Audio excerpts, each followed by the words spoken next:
сөздердің қажетті ақпарат алу әрекеттері іске асады. Яғни көркем әдебиетке қызығушылығы дамытылады баланың. Шығарманың идеясын түсінуге, кейіпкерлердің әрекеттерін бағалауға және мәнерлеп сөйлеуге үйретеді.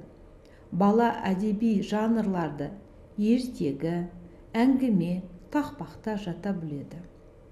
Оқу түрлерін қолдану кезеңінде таныс жазушының әрбір жаңа шығармасын оның шығармашылығының бір бөлігі ретінде балалардың қабылдауы, басқа шығармаларының аты мен мазмұнын еске түсіруі, өзіне ерекше ұнайтын шығарманың атын атау маңызды. Түрлі дереккөздерден қажетті ақпаратты алу барысында жазушының кітаптарын іріктеу, балаларға оларды қарастыру ұсынылады. Қарастыру барысында балалар бұрын оқыған шығармаларды еске түсіреді. Суреттері бойынша өз әсерлерімен алмасады. Үшінші бөлім жазылым деп аталады. Жазу кезінде дұрыс отырғызу, дәптердің, қолдың және қарындаштың орындарымен таныстыру, қарындашты дұрыс ұстауға үйрету, қысқа, ұзын таяқшаларды, ирек сызықтарды жазуға жаттықтыра отырып, қолдың ұсақ моторикасын дамытамыз. Бояу жағу әдістерін, парақ бетінде бағдарлай білу, кеңістік қатынасты меңгеру білігін бекітіледі. Бірінші кезеңде сөйлем құрастыру балаларды сөйлеммен және сөзбен таныстыру арқылы баланың сөйлем, сөз терминдерінің мәнін практикалық тұрғыда меңгертуді қарастырады. Мектеп алды даярлық кезіндегі балалар өз сөздеріне талдау жасауға кіріседі. Сөйлемнің сөзден тұратынын, сөздердің буынға бөлінетінін, сондай-ақ жеке дыбыстардан құралатын сөздерді, олардың ерекшеліктерін меңгереді. Жыл соңына қарай балалар 3-4 дыбыстан тұратын сөздерге дыбыстық талдауды, дауысты, қатаң және ұяң дыбыстарды ажырата білуді, ашық дауысты дыбысты табуды, 2-3 буыннан тұратын сөздерді буынға бөлуді, 2-4 сөзден тұратын сөйлем құрауды меңгеріп шығады. Буынға бөлуге байланысты пайдалы және қызықты жұмыстардың түрі санамақты буынға бөліп айту. Соның ішінде қимылдық ойындар, қойылымдар үдерісінде балаларға осындай жұмыстарды қатты ұнайтындығы байқалады. Алғашқы жарты жылдықта 3 дыбысты сөздерге, екінші жарты жылдықта 4 дыбыстан тұратын сөздерге талдау жасау ұсынылады. Буынға бөлуге алғашқыда құрамы 2 буыннан тұратын шана, таға, баха, алша, кесе сияқты сөздерді іріктеп қолданамыз. Содан соң мысық, бәтеңке, жапырақ сияқты сөздерді ұсынуға болады. Сөйлемдермен жұмыс тілдегі сөйлемдерді айқындаудан басталады. Сөйлем дегеніміз аяқталған ойды білдіретінін түсіндіре отырып, педагог балаларды есту арқылы әңгімедегі сөйлем санын, олар 3-тен аспауы қажет екендігін есте сақтаңыздар, анықтауға үйретеді. Берілген тақырып бойынша ересектердің көмегімен сөйлем мен әңгіменің соңын ойластыру арқылы шығармашылық әрекеттер дағдысын қалыптастырады. Негізгі ойды дұрыс жеткізе білу, байланысқан, монологтық ойларды құру, қайталап бірізділікпен және дәл айту, сипаттамалық және хабарламалық қысқаша әңгімелерді логикалық түрде құрылымдай білуден тұрады. Жазылымның екінші бөлімшесі бұл пунктуациялық нормаларды сақтау деп аталады. Мұнда берілген тыныс белгілерін қолдана отырып, белгілі бір сызба бойынша сөйлем құру дағдыларын алу, пунктуацияға үйрету барысында ойды түйіндеу және интонациямен жұмысты жүзеге асыру үшін жұмыс дәптерлерінде әртүрлі тыныс белгілерін белгілеумен айналысады. Үшінші, графикалық және каллиграфиялық нормаларды сақтау. Мұнда жазуды үйретуге дайындық жүйесінің өзі, қолды дамыту, жазу техникасына даярлық және қарапайым графикалық біліктерді қамтиды. Баланың жаза білу білігіне, заттардың шартты графикалық бейнесіне талдау жасай отырып, мектептегі қаріптер жазуға даярлайтын жаттығуларды ұйымдастырамыз. Ұзын және қысқа таяқшалар, жоғары және төменгі жағы ұзын және қысқа ілмектер, дөңгелектер, иректер және басқа да түрлі әрекеттер жүргізіледі. Тік сызықтардың сөз, және белгілердің нүкте, леп және сұрақ белгілері көмегімен сөйлемнің сызбалық бейнесін құру әрекеті жүргізіледі.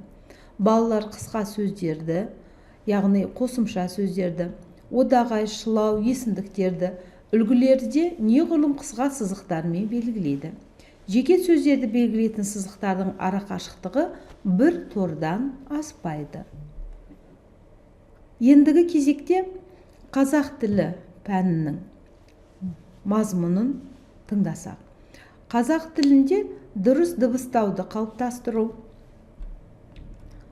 Одан соң тыңдалым тәсілдерін қолдану, лексикалық бірліктердің мағынасын түсіну, және де тыңдалған материалдың мазмұнын түсіну, дыбыс бейне жазба материалдар мазмұнын түсіну деген кезеңдерден топтастыруға болады. Бұл кезеңде балалар қазақ тіліне тән ерекше дыбыстарды дұрыс айтуға үйренеді. Сөздік қоры кеңейіп байиды. Жақын айналасындағы заттардың топтарын, ойыншық, ыдыс, жиһаз, көкөніс, жемістер, жануарлар, құстар, жыл мезгілдері және тағы басқа да атауларды меңгереді. Тыңдалым тәсілін қолдануда тілдің тынысын, анық мақамын дамытады. Қазақ тіліндегі дыбыстарды дұрыс айтуын дамыту үшін ойын жаттығуларын қолдануға болады. 2-3 сөзден тұратын сөйлем құрауға үйретіледі.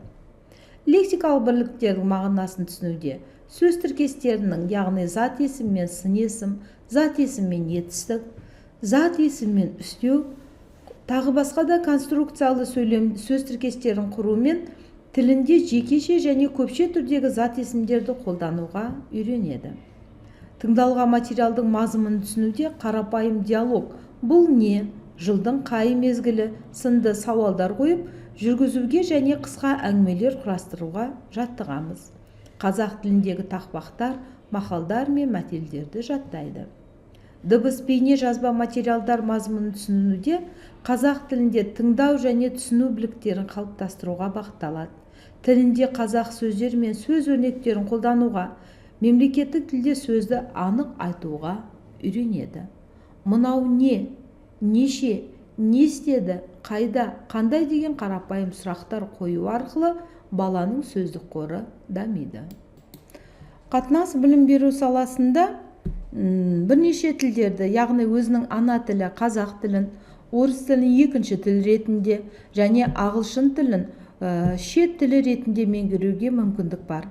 Мәселен, ағылшын тілін игертуде мектепке дейінгі жастағы баланы ағылшын тілі құралдарымен тәрбиелеу және коммуникативтік тұлғасын дамыту, ағылшын тілі арқылы шетел тілінде қарым-қатынас жасау қабілетін дамытуға бағытталады.